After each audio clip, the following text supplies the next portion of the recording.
Okay, for those of you who are seeing this thing on YouTube, we're trying something a little bit different today, as seen here. I've been having some, I don't know what to call it. I've been having some difficulties with Roll20. Switching between the tabs and stuff like that has just taken an interminable amount of time. So I am going to try something else. We are trying out Iron Journal, which is another virtual tabletop tool that's been put together by the Starforged community. I think it looks very nice. I wish there was a way to display images or embed images, but other than that, I have no beefs with this at all. I was gonna start working on this on like start the game actually about an hour ago, and I instead spent the time getting assets pulled in. As you can see, very pretty. All the dice functionality seems to be in order. I'm probably gonna screw some stuff up. I'm surely gonna screw some stuff up, and I'm still not quite. I want to check something here. Hey, look at that. You can even get the dice down here in the bottom and kind of see where things are at. They're still showing up pretty well. So that's cool. We like all of that. So can get the dice rolling, showing up there in the screen. Can still see all the oracles. If I do this, obviously, if I do this, and as well as the moves and that sort of thing, just shows up a little bit differently. I'm still kind of, forcing it into position and that kind of thing. But for right now, it is surely good enough. It is good enough. And stop calling me Shirley. Whatever. What else? Please forgive the facial hair. There's a thing going on at work that I have to be themed for Top Gun for the next month.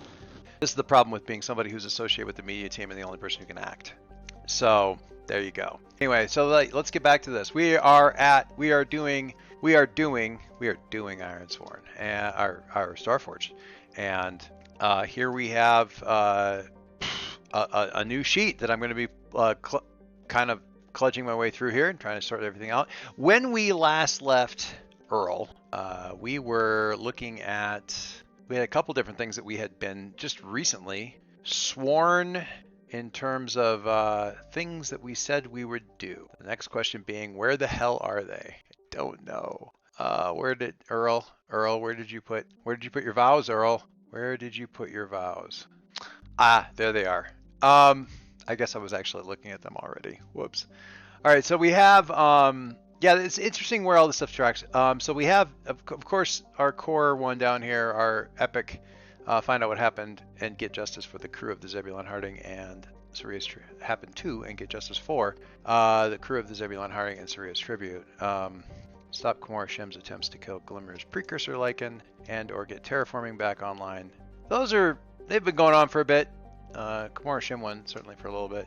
Then we have a couple new formidable ones. Rescue the captured case of wisps from Meridian. That's going to be a thing. And retrieve Paladin and bring him back to Lagrange Station, where he is apparently both an agent of and somewhat estranged from our new faction here, the First Covenant, about which there's a whole bunch of other stuff to deal with. Daniel Haid and Fidget and all that other kind of good stuff. I will miss, I'm going to have to kind of have two tabs open here, I think a little bit, just because I've got all the images and stuff over in Roll20. If anybody wants to tell me how to fix Roll20 so that the damn thing isn't being so damn slow, feel free. But given that I am often the person who is posting up videos on how to make Starforged and Ironsworn work on Roll20, I'm not holding out a tremendous amount of hope that there's going to be some magical answer. Everything that I've looked at on Roll20 is 4 years old.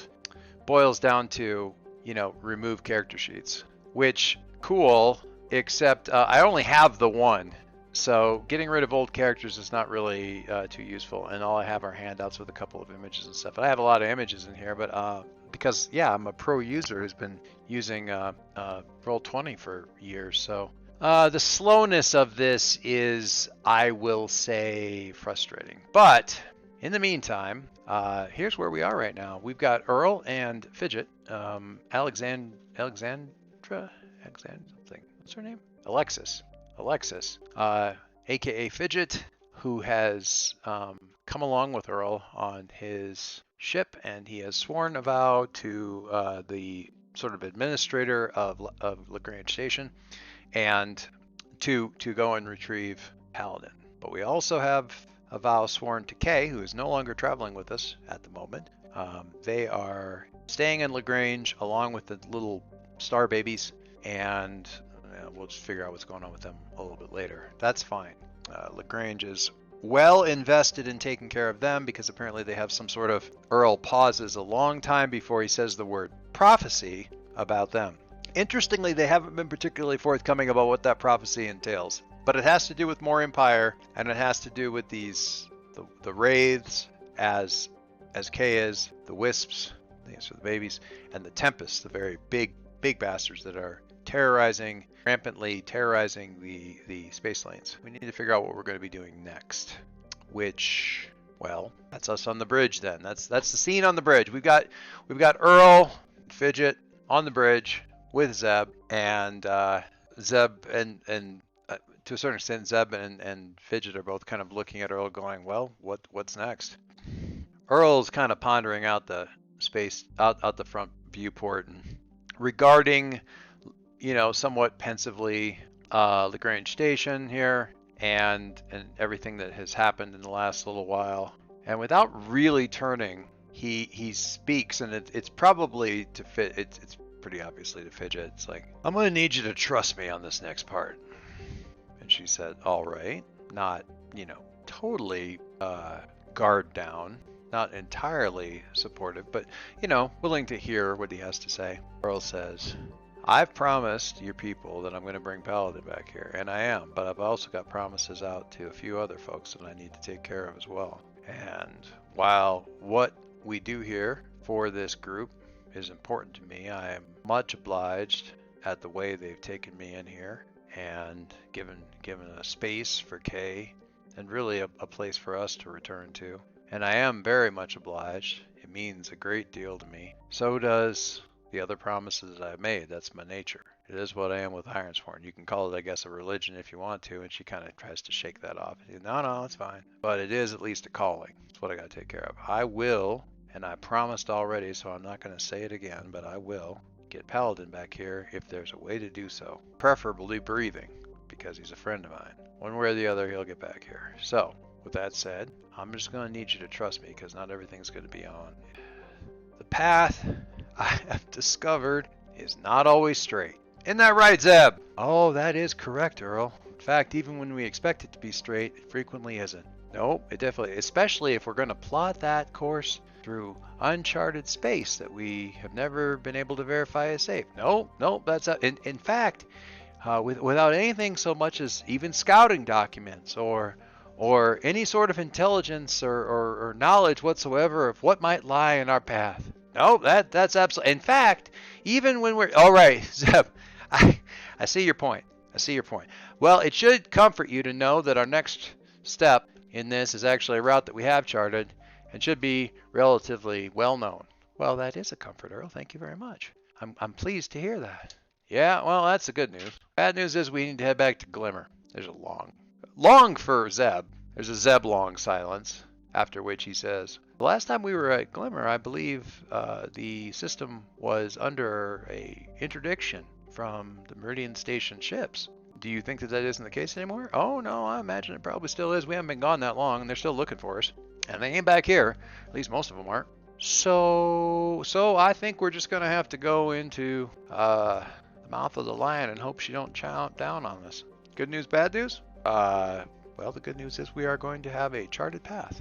That is the good news, Zeb, and I am glad to hear it. Let's disengage from here and see if we can't slip the many prodding eyes of the Meridian Station forces that are have pinged us no less than, what was the last count, Zeb? 735 times. 735 times in the last day cycle. Gotta hand it to Meridian there. Nothing if not predictable. That is correct. All right, so we are going to get the heck out of here, and we are going to do that by, let's get rid of my ugly mug here and get up some moves. We're going to undertake it. Well, not going to undertake an expedition. Actually, we are going to set a course. We hardly ever get to set a course. We're always going on different things. I kind of like, now this is a very nicely laid out little thing. Unfortunately, there's no roll buttons here, but that's fine. Set a course. When you follow a known route through perilous space, roll supply. Nice. This is obviously much easier. I mean, numerically speaking, the chances of success are much higher than if we're doing undertaking expedition. Downside is supply is at risk, of course, and as we have found out many times in the past, making it easy doesn't mean that it's going to actually go our way. But this is interesting. We haven't done a lot of segues. So we're following a known route back through perilous space across here. We only have to roll supply, and we are going to do that. So let's get the dice roller up on this new little app that we have here, and we are gonna roll other and roll the attribute. We probably shouldn't have said it. Probably should have said what that was. That didn't come up right. So let's go other. Our supply is 5. We don't have any. Explorer helps us with exploring a waypoint and finishing expeditions, but that's not what I was thinking of. All right, so we are rolling our dice down here at the bottom. We are picking other. We are setting our other to 5 because that's what our thing is, and we are rolling our attribute. And we get a weak hit. We got an 8. Unfortunately, our challenge dice included an 8 in addition to the 3. So on a weak hit, you arrive, but you face a cost or a complication. Choose one. Luckily, we're just gonna what we're gonna do is we're gonna take off still under cover of the weaponry of Lagrange Station. We're a little bit too close, or we get out just far enough away that it might be safe for Meridian ships to engage, but they're still nowhere near us. And by the time they decide whether or not they're going to make a move, we're already on our way through our Edelin Drift. As I said, we're going from Lagrange back over to Glimmer of Hope. Glimmer of Hope by way of sort of the Space Well graveyard, but we're not going to stop and look. We are going to zip right along. So on a weak hit, you arrive, but you face a cost or a complication. You can choose one. Suffer costs en route. Make a suffer move or 2 suffer move, or 1 minus 2 suffer move, or 2 minus 1 suffer moves. Or you can face a complication at the destination and envision what you encounter. I mean, the complication at the destination seems the most obvious because we have a bunch of Meridian ships waiting, and there's spies all through the system we're departing from, so they could probably easily get word ahead of us that we're coming.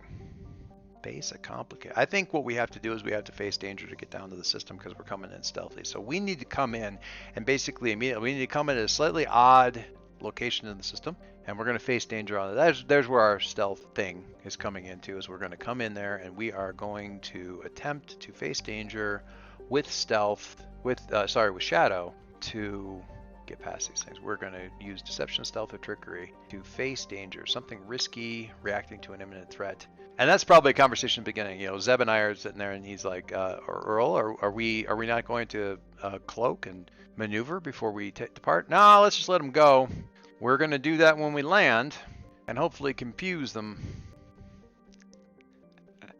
And Earl kind of starts laughing. He goes, "What's funny, Earl?" He goes, "It's a friend of mine used to say that we're going to baffle them with bullshit.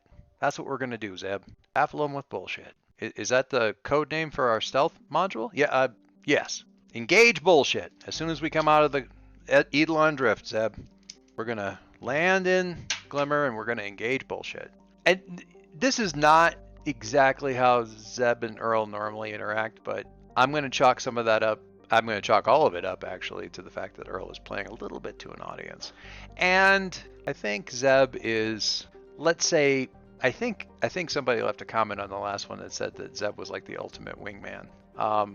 He's playing straight man to this whole thing to let him get his patter up and everything like that. So we're gonna actually let's have an interaction there with herself, with Fidget, while we're doing all this stuff, because I would like to do a little bit of gather information. And so, all right, so here's the deal.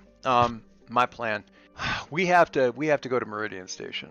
At least as part of what we have going on here, dear. And that is going to be a bit hairy. And while I am sure that you are going to be a huge amount of help in that, I also know that I've got some friends who might be willing to help me out on that as well. And I'm going to ask them for that favor.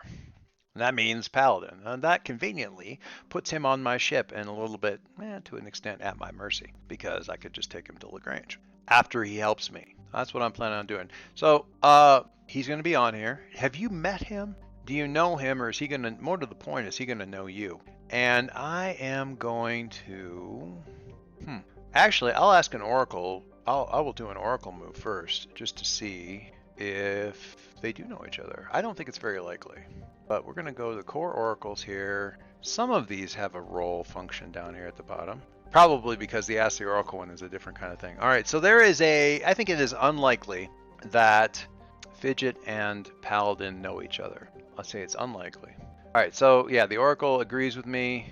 They don't know each other, and from there I'm still going to do a move on this, but I'm going to have at least that piece of information there kind of scrolled away, and we are going to gather information. When you search for clues, conduct an investigation, analyze evidence. You discover something. Is she likely to have any information that's helpful or specific on this situation? No, I don't think that is what I'm going to do. I'm going to secure an advantage. When you assess a situation, make preparations. That's what I'm going to do. Preparations to gain leverage. I'm going to envision your action and roll. I am going to work with deception, stealth, and trickery. Now, can I secure an advantage? Is that part of my move there where I can secure advantage? Oh man, being able to see my assets alongside my moves is great. I love that. All right, so where is my overseer? Secure an advantage with Earl. I can roll integrity. I like that. So let's get in there. We're going to do other. My integrity on the ship right now is a 5. And we're going to roll this attribute. This is while we're still in flight over to the other system. And strong hit. What? What? Oh, I love this. I love this Oracle now. I love this new. I love this new virtual tabletop now. Strong hit with the match. Who doesn't love that? Can't see this whole thing. All right. Look at that beautiful. That is a 9 versus double 6s, and I will take it, ladies and gentlemen. Okay, so strong hit with a match on secure an advantage. So that's +2 momentum and +1 momentum from the fact that I was working with Zeb on this. So that's a total of 3. That gets my momentum up to 10. And a +1 on my next move. And I get an opportunity. Okay. I know what that is. I just thought of what that is. So we're going to save that one for a little bit here. Okay. So this is all me planning to get Paladin to come along with us. Okay. He is a bond with me. So technically I could just say, hey, dude, please come with me. Por favor. And he should probably do that, especially given what his role is. But the opportunity is going to provide another cool option there. All right, neat. I hadn't really thought about that, so that's cool. All right, so we do that while I'm talking about this. So Zeb and I kind of work out the whole spiel. I practice with Zeb, and kind of work out all the little, and also a little bit with Fidget, just to make sure that she doesn't say anything that's going to confuse the issue, so to speak. Yeah, all that's going to happen. So we pull so we're going through the Eidolon Drift, and we come back out. And during this point in time, Earl would have sort of told Fidget the story of how Paladin and I met, what was going on there, the fact that he was on this ship, the stranded ship, and he had that I was sent to get a case from. And she'll ask him, she's like, did he act like it was like, did he try to talk you out of giving that case to Dancer or anything? No. I think he just didn't. I mean, maybe he didn't want to give himself away. Maybe he wasn't really connected to it. Although it seems weird because he did have a couple of these things. How did he get them if he didn't know? Was it just dumb luck that he didn't realize that these things were there? I don't know. Well, are you going to talk to him about this? Yeah. I mean, I'm going to explain it to him, and we'll see if he. I mean, I'd like to think that he's going to come clean about this whole thing and say something to the effect that, let me know what he did or didn't know. That's what I hope for. I don't know if I'm going to get that, so we'll see. So we're going to get in there, and now finally, so slow, Joyce. Why are you so slow about this? We're going to face danger, which is we're going to move with stealth, rolling shadow, and since I have stealth tech, your vehicle is rigged for silent running. When you make a move against a specific foe or threat to avoid detection, add +1. All right, so that's what I am going to do. I'm going to be facing danger and specifically trying to avoid detection. So we're going to roll shadow with a +1. So I did my face danger. That's a weak hit. I got a 5. I beat one, not beat the other. I got a weak hit. I could burn momentum to get that into a strong hit. On a weak hit, you succeed, but not without a cost. Make a suffer move. Could do that. On the strong hit, you were successful. Take +1 momentum. Is it worth the momentum? It is definitely not worth the momentum. Burning 10 momentum to get 1 momentum back? No. Succeed, but not without cost. Make a suffer move. Okay, so what I'm thinking here is the next sequence as we come out. So we immediately come out, but as we already said, the Meridian forces probably had wind that we were coming, and they are just scouring all the logical points of egress from the drift into the system with with basically a patrol craft and that sort of thing. The whole place is just crawling with them, and we're not going to be able to stay completely off the sensors as we come. No, even with the cloak, with the stealth technology, we're not going to be able to be completely undetected when we arrive because we're opening up a freaking wormhole, basically, or exiting a wormhole. So that by itself is going to have some signature. So they're going to be swarming all over this thing, which means we're cloaked and we're moving, and they don't know exactly where they are, but we know they're here. So we're like doing run silent, run deep, and trying to slide by these ships, just as as easily as we can. And it's tense. It is sweat dripping off the forehead, and I can't wipe it away because my hands are on the stick, and whispering, instructions to Zeb while we're going, and Fidget's like, dabbing at my forehead. It's not quite the scene from Airplane, but kind of something like that. So we're going to, I'm going to say, because it's so tense, I'm going to take a hit to my spirit, just because of the tension. I will, once we get to where we're past all of this and get through and kind of sit back and breathe the sigh of relief as we're coming down into the atmosphere, or and preferably on like the far side of the planet where there's like no way that they're going to detect that we're coming in here, then I will finally breathe the sigh of relief and I will attempt to deal with the stress that I endured. So mental strain, suffering, that thing. Then if I choose to resist, which I will, I'm going to try to roll my spirit and see if I can shake off all this tension, because coming into this thing with Paladin already shaky, not awesome. Would like to do something about that, and I can roll with my spirit, which is only a 4. Still gonna be better than my heart though at this point. So we're gonna roll other, and that other is going to be my spirit at a 4, and we're coming back down. It's just like, whew, man. I mean, I know we've got guns on this thing, Zeb, but I don't want to engage 8 of them. Just glad that worked out. Look at this, my hands are shaking. My hands are shaking. It's unbelievable. It's crazy how tense this gets. And that is a weak hit. Probably means I'm not going to be recovering from anything right now. Again, I could turn it into a strong hit with burning momentum, but again, I'm not sure it's worth it. So, shaking it off, if I can, on a strong hit, I get to either take +1 spirit or take momentum. But on a weak hit, I can lose momentum in exchange for, I could lose 1 momentum in exchange for 1 spirit. Yeah, I will absolutely do that. That takes my momentum down to a 9, which is still perfectly usable, and I'll take my my spirit back up to a 5, which is awesome. I will happily do that. So, we're coming down onto the planet, and I'm gonna ping out there and get word to Paladin that we are back in town, and we would like to have a word. Okay. So, develop your relationship. All right, so I don't think I need to really do anything real special. Okay, so that's an interesting way of doing it. The people are under where they live, which makes sense. So Arnav is here under Glimmer. I put him here just now, but he can be put in here under, and you can sort of check stuff here to see whether or not he's, you can. There's a track here for tracking if he's just a contact. It makes it a little bit interesting for Fidget because she's not resolved yet, and B, she's traveling with me. But that's fine.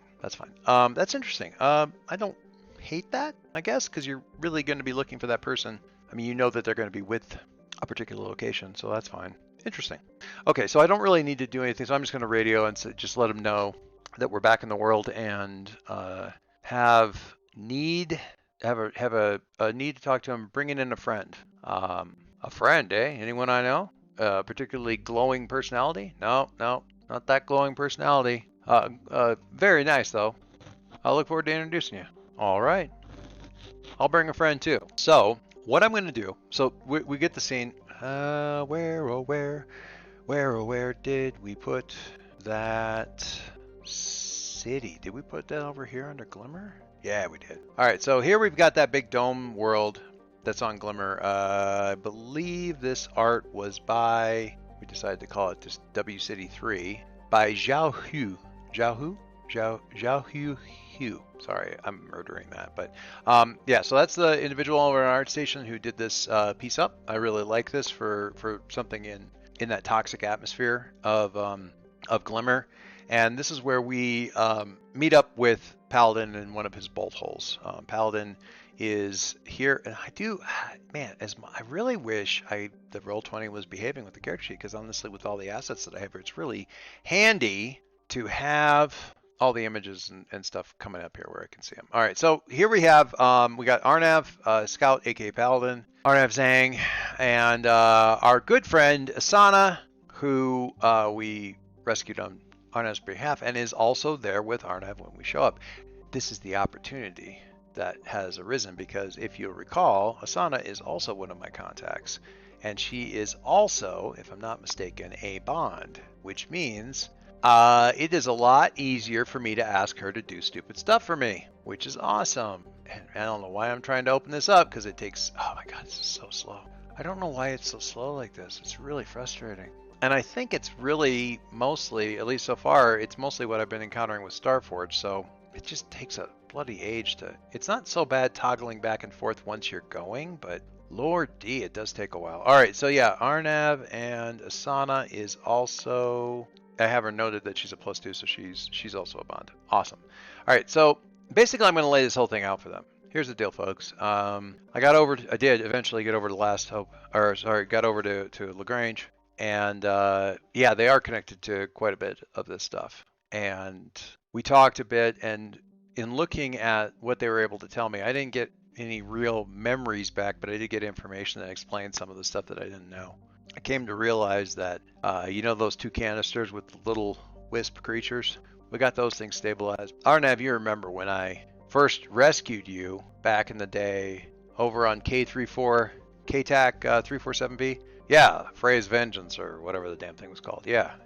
Well, I was supposed to retrieve a case, and I think that case probably contained a whole bunch of these things. It was certainly something important. I'm almost sure the Dancer was bringing it back to Meridian.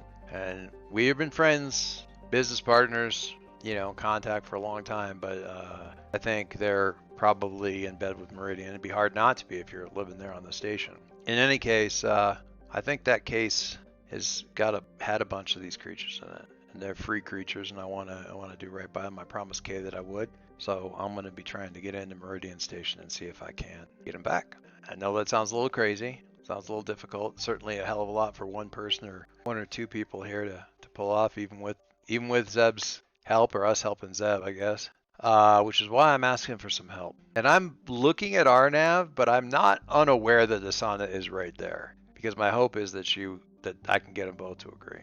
And the other thing I'm looking for is I want to see if there's any reaction from Paladin. The case he may or may not have known about. It seems unlikely that he doesn't know about it, but there is no chance, unless Lagrange is telling me a complete load of bullshit, which I don't think they are, but if they are not lying, there is no chance he doesn't know who Lagrange is. So I want to know what I can see from that. All right, so is this really test my relationship? Yeah. I am going to develop the relationship by test my relationship, because I am clearly working with Lagrange, which I guess is a problem for Paladin, or maybe a problem for Paladin. Alright, so let's see how that goes. So this is test your relationship. Roll plus heart. If you share a bond, add +1. Okay, that is a strong hit with an 8. Very, very good. That was a 6 on my actual roll, so yay. And that was a strong hit. So good roll there on my part. So on a strong hit, we develop the relationship, and that means leveraging their help in desperate circumstances. You can mark progress. If you already share a bond, do not mark progress. Instead, roll plus their rank to learn the impact on your legacy. Okay, so Arnav was dangerous, and Asana was also dangerous. Okay. So I get to roll +2, I guess. But first I have to test the relationship with Asana. Opportunity's there, but I still have to test the relationship. So we're going to do that one more time. This is Asana. Her role is a thief. She's a bond. Okay, cool. So I get to roll plus their rank to learn the impact on the legacy. But first I have to test her relationship. So test the relationship is heart. Heart, +1 because they're a bond, and that's another strong hit. So I have 2 strong hits for both Paladin and Asana to come with me. And now I'm going to roll with both of them on the Forge a Bond, or sorry, not Forge a Bond, Test Relationship. And in this case, it's just a +2. So we're doing Other, where the Other is a 2, and we're going to roll both for both of them to see what the thing is on my bonds track, or my legacy track. So weak hit for Paladin, that's a 1, and a miss, which I am very likely going to burn momentum on for Asana for the thing and turn it into a 9 versus a 6 and 8. That would turn it into a strong hit. But let's just see what we got here. So under test relationship, or not test relationship. So weak hit. So it's, first thing with Paladin, on a weak hit, take +2 momentum. Sure. On a miss, take no lasting benefit. So it doesn't, I'm going to be a gamer for a second. What this does for me, the way I rolled it, is that it would give me +2 momentum from Paladin's thing, and my momentum is currently at a 9. So buttons. I mean, it takes it to a 10, so great, whatever. Burning all my momentum on Asana would give me 2 ticks on my Bond's legacy track, which wouldn't get me anything right now, obviously. And that's it. And my momentum would be down to a 2 because I did her second, so it doesn't matter. It'd be up to a 10, and then I'd burn it and go back down to a 2. And all it does is give me a thing. But on a miss, there's no benefit. That's it. That nothing bad happens. I just don't get a tick on the Bond's legacy track, and I don't get momentum.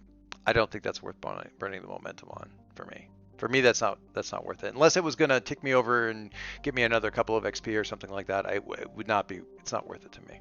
So I'm not gonna let that. I'm just let that be. Asana grudgingly agrees because we passed the test of the relationship. Asana grudgingly agrees, but it isn't like we grew stronger through this. She's just like, I'm like, the scene is basically like this. Like Arnav is, and I do get a little bit of momentum. Arnav is like, all right, yeah, absolutely. You're a little bit. They call me the Paladin, I guess, but look at you and just riding off into the sunset to rescue some little creatures that you hardly even know, but I can't really complain. And he reaches out and he gives you that forearm clasp handshake that you only ever see in science fiction movies and fantasy movies, but you know, good knowing nod, kind of buffs me up, and he goes, I'm gonna go pack up. And Asana kind of sighs and shakes her head like you're all fucking idiots, and she stands up and kind of shoulders this pack.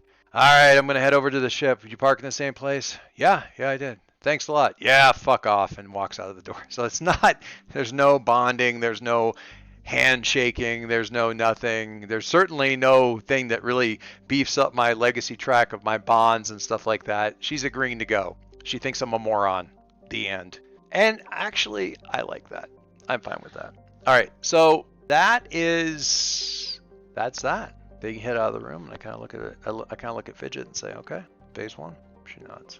She's kind of pensive, and he's like, "What?" He seems nice. He is nice. He's a great guy. He's stood by me. He's helped. I don't know why they want him back. I don't know why he's not working for them right now, but I hope you can all get it straightened out. I've agreed to bring you back together to talk, and hopefully he still talks to me after all that. We'll see. But yeah, he's a good guy. Count on that. And as she walks out, Earl's going to kind of play back what he saw in that conversation, and I'm going to do the gather information thing with regards to Arnav. Now my momentum's already at 10, so this is mechanically, this does nothing, literally nothing for me. But for the sake of the story, I'm very interested in this. I'm rolling plus wits, and that is it. No bonuses or anything like that on this one, I don't think. I just had to roll one more thing. Fuck me.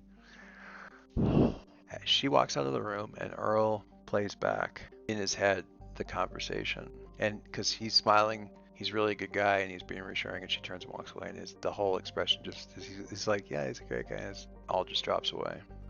On a miss, your investigation unearths a dire threat or reveals an unwelcome truth that undermines your quest. Pay the price. Involves a person or faction from your background. Pay the price. So I'm not going to specifically pick anything off of the pay the price thing, but this is what I'm going to do. You can say, like, you know, a friend, a companion, or ally is in harm's way. A trusted individual acts against you, or anything like that. But I will fairly noisily sort of be following Fidget out. But as I do, I kind of turn and I look kind of through a mostly closed door to where Paladin is sort of packing up his thing, his rucksack and stuff like that. And what I see is, he pulls the case out and he's got it laid out next to his suitcase, next to his rucksack or something like that, where he's already tossed in some other gear. And I see him open up the case and there's like 3 bombs basically. And I see him kind of just look at those, and then he pulls them out of the case and he sets them on like in different parts of the sack and of his big kind of duffel. And then he closes the sack up and slides them back in. And I get out of there before I see him starting to move, and I get back out of there. So I'm walking down the hallway after Fidget, who's looking back, and I'm walking, and about 20 or 30 feet behind me, I hear him step out into the passageway and pull the door shut and seal it. And I hear him say, "All right, let's do this." And I, without turning around, said, "Yep." And we just keep walking. And Fidget looks concerned as she's turning back forward. My face just looks grim. And we see Arnav walking, behind us, just like that, watching both of us up ahead, just like this, as he's walking, just walking along. Because shit's about to hit the fan, ladies and gentlemen. And that is where we're going to stop. All right, so that is where we are right now. There's just nothing in a role-playing game like choices. It's all choices and conversation, really, when it boils right down to it. But man, hard choices. To a triangle where the 2 points of a triangle are trying to stab each other are just, it's chef's kiss. It is fucking money is what it is. If you're a GM and you can manage to pull that off, it's great. And as much as I hate this, I love this. With the fact that Arnav apparently really, he knows probably what this means, or at least he suspects. Earl went to LaGrange. Earl came back with somebody from LaGrange who may or may not be very good at lying about this kind of stuff, and now he needs him to come and help with him with a mission, and he clearly suspects that something's up, and that's not great. And knowing that something's up, and then the way he's reacting to it, we're gonna have a bad time. I cannot wait. So much fun. All right, guys, thanks very much. I was maybe gonna do a little bit more stuff, but honestly, I need to do a little bit more stuff with the Stargazer app before I can really. I need to get this thing to sing a little bit more, and that means putting a lot more stuff in than what I've already got in there, getting all the NPCs and stuff into the system, and getting more information in there. That's a whole lot of cutting and pasting back and forth. And my wife is training for a thing called the Disney Challenge. She's going down to Disney to run a 5K, a 10K, and a half marathon in 3 consecutive days, and she's been training for this a lot. And I run, but she doesn't do a lot of running, so I spent the day today doing a big run with her as part of the training thing. So while I am certainly used to running 11, 12 miles, and have done so many, many times in the past, it has been a little while because I've been running mostly with my kids, who tend to cap out at about somewhere between 5K and 5 miles. So I'm a little sore. I'm gonna go take a break. In the meantime, guys, thanks so much for all this. I cannot wait. I hope that you are interested in the way that things are going here, because I sure am, which means that we're going to keep doing it, and hope that you are all along for the ride. Sorry for the slight delay here. I think this should have gone out yesterday, but I had some just technical difficulties, just the stuff trying to sort this thing out. So we should be back on track now at this point to keep things going along and moving. I'm excited. And that is that. Thanks you all very much, and we'll see you next week.